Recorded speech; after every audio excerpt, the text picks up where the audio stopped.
जय माँ इंद्राक्षी जय अम्बे। इंद्राक्षी धाम में दर्शकों आप सभी का हम हार्दिक स्वागत करते हैं। आज के दिन जिन जातकों का जन्मदिवस है, मैरिज एनिवर्सरी है, उन सभी को हमारी तरफ से बहुत बहुत शुभकामनाएं। आज का अंक बहुत खास होने वाला है। आज के अंक में हम बताते हैं स्वप्न में सिद्धि पाने का एक विशेष मंत्र और उसकी सरल विधि क्या रहेगी। कई बार हमारे जीवन में अनेकों कार्य फंस जाते हैं, हमें समझ में नहीं आता है कि काम हमारा होगा या नहीं होगा, या किसी भी चीज़ के लिए। तो स्वप्न में सिद्धि पाने के लिए भगवती का एक मंत्र है, उसकी समस्त जानकारी इस अंक में हम आपको देने वाले हैं। और भारतवर्ष की, हमारे महर्षियों की इतनी अलौकिक चमत्कारिक सिद्धियां हैं कि आप बस हैरान हो जाएंगे यदि इन सिद्धियों में एक बार आप डुबकियां लगाते हैं तो। क्या क्या नियम है, क्या क्या शर्तें हैं, सारी चीज़ इस अंक में। आइए पहले जाने आज का हम पंचांग। 23 दिसंबर सन 2024, दिन सोमवार, संवत 2081, पौष मास कृष्ण पक्ष, तिथि आज अष्टमी है, भगवती का दिन है, नक्षत्र उत्तरा फाल्गुनी, राहु काल 7:30 से 9, दिशा सूल पूर्व दिशा। हम किस प्रकार से देवी देवताओं को प्रसन्न करके अनेकों प्रकार की सिद्धियां पालें, ये बातें कई बार बड़ी काल्पनिक सी महसूस होती हैं, लेकिन पृथ्वी के गर्भ में क्या क्या छिपा है इसे जानना सबके बस की बात नहीं है। हमारे आगम निगम शास्त्रों में दुर्लभ से दुर्लभ सिद्धियों की बात बताई गई है। स्वप्न में सिद्धि का जागरण करना, कर्ण पिशाचनी की सिद्धि करना, लेकिन कर्ण पिशाचनी की सिद्धि को हम अक्सर मना करते हैं, जो कान में बोलती रहती है। लेकिन स्वप्न सिद्धियां कभी किसी को नुकसान नहीं करती। स्वप्न सिद्धि को कोई भी साधक कर सकता है। साधारण से साधारण साधक स्वप्न सिद्धि को कर सकता है। समय लगेगा इसमें, लेकिन ये सिद्धि जब आपको हो जाएगी तो आपके बहुत काम आएगी और अनेकों प्रकार की गुप्त रहस्य इस सिद्धि के माध्यम से आप जान सकते हैं। लेकिन ध्यान रखें, ऐसी सिद्धियों का दुरुपयोग यदि आप करने लग जाएंगे या अपनी महिमा मंडन आप करने लग जाएंगे कि मैं इतना बड़ा सिद्ध हूँ, देखो मैं आपके बारे में ये बता सकता हूँ, वो बता सकता हूँ, तो आप समझें फिर ये सिद्धियाँ आपसे दूर चली जाएंगी, कोसों दूर चली जाएंगी और फिर आप हाथ मलते रह जाएंगे। इसलिए साधना में नियम है कि जैसे दो चीज़ों के बारे में आप जानते ही होंगे, भजन और भोजन, ये गुप्त तरीके से करना चाहिए, पर्दे में करना चाहिए। और ख़ास तौर से भजन तो बिल्कुल ऐसा होना चाहिए, जब आप किसी मंत्र को सिद्ध कर रहे हैं, कान से कान को भी ना पता लगे कि आप किस प्रकार की सिद्धि करना चाह रहे हैं या किस प्रकार की आप चीज़ कर रहे हैं। बिल्कुल गुप्त। ऐसे ऐसे साधक हैं जो आपको बिल्कुल साधारण तरीके से दिखेंगे, आप बता ही नहीं सकते कि ये व्यक्ति इतना मायावी व्यक्ति है, ये इतना अलौकिक व्यक्ति है, इस व्यक्ति के पास इतनी इतनी सिद्धियां हैं, आप बता ही नहीं सकते। मेरे पास ये है, मेरे पास वो है, मैं ऐसा हूँ, ये ढिंढोरा तो हमेशा वही व्यक्ति पीटेगा जो खाली होगा। खाली बर्तन बजता है, भरा हुआ बर्तन कदापि उसका शोर नहीं आता। ये आपने जानते होंगे आप इस बात को। इसलिए फलों से लदा हुआ वृक्ष सदैव झुका मिलेगा। तो ध्यान रखना, जब आपको ये सिद्धि हो जाए, अभिमान नहीं आना चाहिए, अहंकार नहीं आना चाहिए और अपनी सिद्धि का प्रदर्शन नहीं करना चाहिए। हमेशा सिद्धि का प्रदर्शन वही करेगा जो कहीं ना कहीं, जिसके मन में कोई लालच होगा, लोलुपता होगी या अपने आप को सिद्ध करने की उसके अंदर ललक आ जाएगी। लेकिन ये सब चीज़ें 2, 4, 5 साल ही चलेंगी, उसके बाद आपकी सिद्धि खत्म हो जाएगी। तो बेटा, अब सबसे पहले तो आप लोग मंत्र लिखें। आपको बहुत लोगों को ये मंत्र शायद मालूम भी होगा और उसके बाद मैं इसकी आपको विधि और विधान बताता हूँ। लिखें आप। दुर्गा सप्तशती से भगवती अम्बा का ये मंत्र है, बहुप्रचलित मंत्र है, आप इसे नोट करें।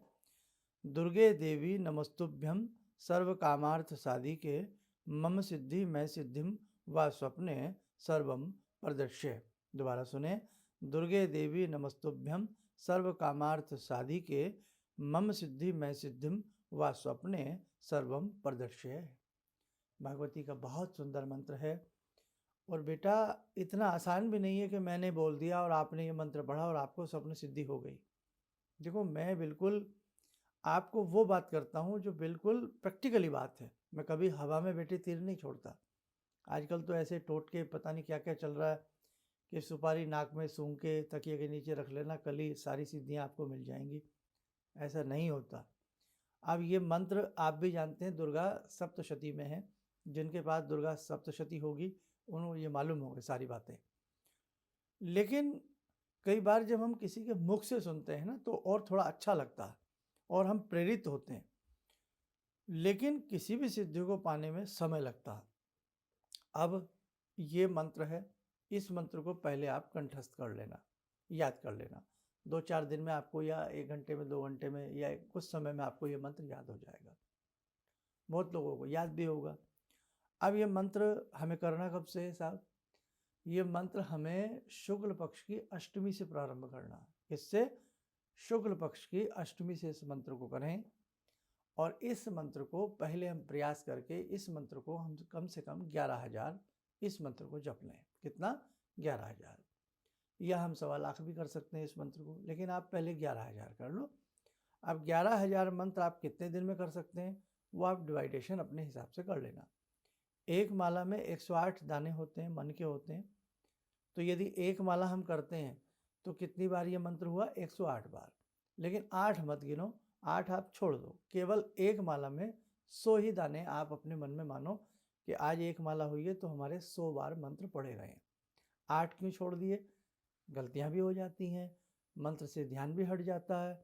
हम दुकानदार से कोई सामान लेते तो मन होता है ना थोड़ा सा फालतू आ जाए, होता है ना। जब कोई दुकानदार कुछ तोल रहा होता तो बराबर कांटा तो मन नहीं करता ना, तो इसलिए बराबर कांटा ना रखें आप थोड़ा सा फालतू ही मंत्र करके चलें और उन्हें कम गिनें। ओके, समझ में बात आ गई? यदि आप 10 माला रोज करते हैं इस मंत्र की तो कितने मंत्र रोज हो गए? अगर एक माला में हम 100 माने, करें भले 108, तो कितने मंत्र हो गए? 1,000 मंत्र हो गए। तो आप यदि समय है तो 1,000 मंत्र का संकल्प ले लें प्रतिदिन, तो आपका 11 दिन में 11,000 हो गए। और यदि आप इतना नहीं कर सकते, 5 माला कर सकते हैं, तो रोज 5 माला कर लें, फिर आपके 20-21 दिन में पूरे हो जाएंगे। जब पूरे हो जाएं तो आप उस दिन गौशाला में जाकर के गौ माता को जो भी आप अच्छी से अच्छा खिला सकते हैं, डाल सकते हैं उनको, गुड़, चोकर, चुनरी, हरा चारा जो भी डाल सके, चूनी वगैरह, वो उनको खिलावें। पक्षियों की सेवा करें और उससे पहले अपने घर में इसी मंत्र में स्वाहा लगा करके आप कम से कम 5 माला का हवन करें। ये आपको प्रयास करना पड़ेगा। 5 ना हो तो 3 माला का तो कम से कम हवन करें ही करें। और यदि उस दिन संभव हो सके कन्या भोजन आप लोग करा दें। तो ये मंत्र आपका हो गया।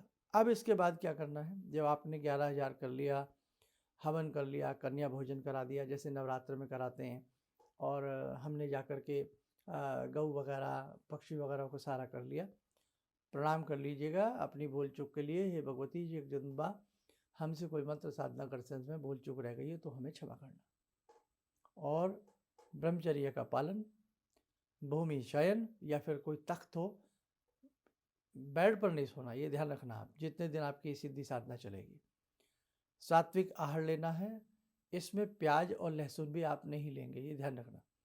अब आप सोचते हो कि साहब ये है वो है, अरे भैया भगवान को पाना आसान है। आजकल तो इंसान को पाना मुश्किल है, भगवान तो बहुत दूर हैं। इंसान को अपना कलेजा काट करके दे दो तो भी पता नहीं ये आपके साथ वफादारी करेगा या नहीं करेगा। आजकल तो इंसान से प्यार पाना बहुत मुश्किल है। सारी ज़िंदगी जिस औलाद के लिए माता पिता व्यतीत कर देते हैं, आज देखो वृद्ध आश्रम भरे पड़े हैं। वृद्ध आश्रम जगह नहीं है, वहाँ पर सीट खाली नहीं है और बनते जा रहे हैं। तो कहाँ से बन रहे हैं, क्यों बन रहे हैं, कहाँ गया वो प्यार बच्चों का, हमारा, सबका, है ना। तो इसलिए ध्यान रखना, प्यार पाना ही बहुत मुश्किल है। अपनों को, अपने लोगों के मन में जगह बनाना बहुत मुश्किल है, और भगवान के हृदय में जगह बनाना और भगवान को अपने हृदय में बिठाना, मेरे बच्चों, इतना आसान नहीं है। इसके लिए बहुत तन शुद्ध, मन शुद्ध, आपके विचार, आपके सारे ख्यालात शुद्ध होने चाहिए, तब जाकर के ये सब चीज़ें हमें प्राप्त होती हैं। खैर, इतना हमने कर लिया। करने के उपरांत फिर हम क्या करें? फिर आप इस मंत्र को किसी भी रात्रि में, खास तौर से अष्टमी, नवमी, चतुर्दशी, ये 3 रात्रियाँ मुख्य हम आपको बता रहे हैं, नहा धो करके रात्रि के समय अच्छे से स्नान आदि करके भूमि पर अपना बिस्तर लगावें और भूमि पर बिस्तर लगा करके आप अपने पाँव उत्तर दिशा में करें, दक्षिण में अपना सर रखें और बाई करवट से लेट करके इसी मंत्र को, पहले इस मंत्र को एक माला जप लें। अपने पूजा घर में चाहे धूप दीप करें ना करें, एक माला इस मंत्र का जप लें, या वहीं भूमि पर जहाँ आप बैठे हैं वहीं चटाई वटाई कोई बिछाइए, उसके ऊपर कोई चद्दर वद्दर साफ़ सुथरा गद्दा वगैरह जो भी आपने डालना है साफ़ होना चाहिए। वहीं बैठे बैठे इस मंत्र की एक माला कर लें और एक माला करते करते जगदम्बा जगदम्बा जगदम्बा दुर्गे दुर्गे दुर्गे दुर्गे दुर्गे स्मरण करते करते बेटे सो जाएं। ठीक। और जब आप लेट रहे हैं, सो रहे हैं, तो भी आप मन में इस मंत्र को चला करके रखें, इस मंत्र को जप अजप करते रहें और ऐसी भावना करें कि भगवती मेरा ये क्वेश्चन है, मेरा ये प्रश्न है, आपकी कृपा से मुझे इस प्रश्न का आंसर मिल जाए। लेकिन ध्यान रखें, जुआ, सट्टा, लॉटरी, किसी का अहित के लिए, किसी के गुप्त भेद को जानने के लिए ये सब चीज़ें नहीं करनी चाहिए। हालांकि ये सब मुझे आपको बताना नहीं चाहिए, लेकिन आप बहुत हमारे करीब हैं, हमसे बहुत लंबे समय से जुड़े हैं, इसलिए बड़ी बड़ी डिमांड आती है आपकी। जोजनगंधा का एक स्वप्न मंत्र है, वो तो एक ही दिन में सिद्ध हो जाता है। इस मंत्र में समय लगेगा जो मैंने आपको बताया, लेकिन सिद्ध हो जाते हैं, ऐसा कुछ नहीं है। जोजनगंधा के अनेकों मंत्र हैं, एक ही दिन में सिद्ध हो जाते हैं, जंगल में उनकी साधनाएं होती हैं। और वार्ताली के मंत्र हैं, स्वप्न सिद्धेश्वरी के, स्वप्न चक्रेश्वरी के मंत्र हैं, बहुत जल्दी सिद्ध हो जाते हैं। लेकिन मैंने देखा है इन मंत्रों की सिद्धि कर तो लोग बाग लेते हैं, लेकिन वो प्रदर्शन करने लगते हैं फिर, और दिखावा उनमें आ जाता है और सिद्धि उनकी बिगड़ जाती है और फिर नुकसान भी होते हैं। इसलिए ध्यान रखना, ये इस प्रकार की सिद्धियाँ बहुत अपने अहम काम के लिए करें, व्यक्तिगत रूप के लिए ही इन सिद्धियों को रखें, या कोई सामाजिक परोपकार की रूप में यदि आप कुछ करना चाहते हैं तो इन चीज़ों का आप प्रयोग करें, इन मंत्रों का प्रयोग करें, इन मंत्रों से सिद्धि करके लाभ उठावें। लेकिन दिखावे की दृष्टि से, पैसा कमाने की दृष्टि से आप ये करेंगे तो आगे का समय फिर अच्छा नहीं रहेगा बेटा, है ना। मेरा बताना आपको फ़र्ज़ था, आपको बता दिया। और अधिक गहराई में डूबना चाहते हैं तो फिर किसी अच्छे विशेषज्ञ से गुरु दीक्षा लेकर के फिर इस मार्ग में आगे बढ़ेंगे तो और भी अलौकिक चमत्कार आपको मिलेंगे। चलिए, तो आज की ये सिद्धि थी, भगवान भगवती आपको कामयाब करें, है ना। तो आइए जुड़ते हैं आज की ध्यान साधना में माँ जगदम्बा से। ॐ सिन्दूरारुणविग्रहां त्रिनयनां माणिक्यमूलस्फुरात् स्तारानायकशेखरं स्मितमुखी वापेन वाक्षोरुवां पाणिभ्यामलपूर्णरत्नचषकां रत्नोत्परां बिभ्रति सौम्यां रत्नगटस्थरक्तचरणां ध्यायेत् पराम् अम्बिकां खड्गं चक्रगदेषु चापपरिगान् शूलम्बुशुण्डिं शिरा शङ्खं संदधतीं करे स्त्रीनयनां सर्वाङ्गभूषावृताम् नीलासमद्युतिमास्य पाददशकां सेवे महाकालिकां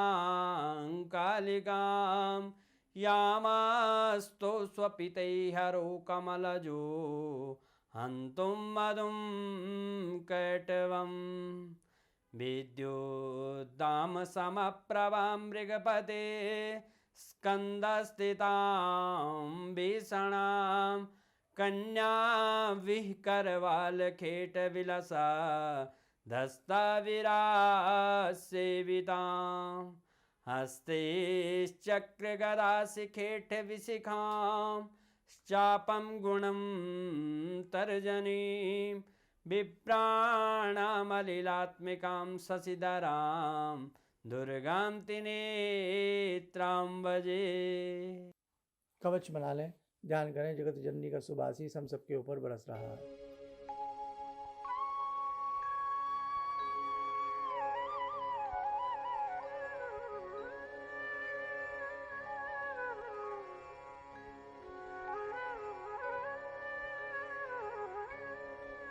ओम बोलते हुए नेत्र खोलें, सामान्य हो जाए।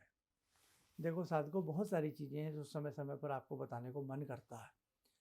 तो आपकी भी अगर किसी की कामना ये सिद्धि पूर्ण हो तो हमें ज़रूर कमेंट्स बॉक्स में बताइए या हमारे संस्थान में फ़ोन करके बताइए कि हमने ये सिद्धि की और हमें इसका अच्छा लाभ मिला। और इसमें बेटा भय डर की कोई बात नहीं है ना, लेकिन जैसे जैसे बताया करना वैसे ही। और ये भी नहीं होना चाहिए कि रोज़ आप बैठ गए ज़मीन पे लेट गए, रोज़ अपना कान में सोचने लगे, आज फिर सोचें भगवती कुछ बोलें, और रोज़ रोज़ हम कभी ये पूछें कभी वो पूछें। ऐसा भी नहीं होना चाहिए कि भाई मेरी अंगूठी खो गई तो कहाँ है, हैं मेरा स्कूटी खो गया तो कहाँ है, और मेरे 20 रुपये खो गए तो कहाँ है। ये नहीं साहब, बड़ी बात कोई सामाजिक परोपकार की भावना कोई अच्छी हो उसके लिए आप पूछें। और या अपना कोई ऐसा काम रुका हुआ है, कोई बहुत बड़ी बात कोई घटना है, तो आप सहारा लें इन सिद्धियों का, तो फ़ायदा है। छोटी छोटी बातों के लिए ये मंत्र सिद्ध ना करें तो ज़्यादा अच्छा है ना। मंत्रों की भी अपनी कोई प्रतिष्ठा है, गरिमा है, तो इन सब बातों का बेटा ध्यान रखना। चलिए, आप सब लोग स्वस्थ रहें, सुखी रहें। इन्हीं शुभकामनाओं के साथ हम अपनी वाणी को विराम देते हैं। जय जय अम्बे।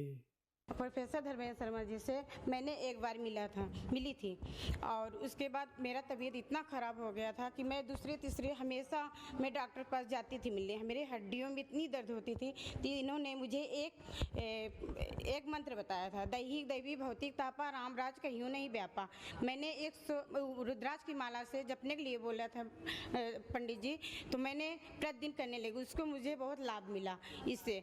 आज देखो मैं खड़ी हूँ, नहीं तो 1 घंटा मैं मतलब उठ के बैठ नहीं पाती थी। आज देखिए मैं 4 घंटा कुर्सी पे बैठी हूँ, 5 मिनट तक बैठ नहीं पाती थी, इतना दर्द होता था क्या बताइए। जय श्री शंकर भोले बाबा।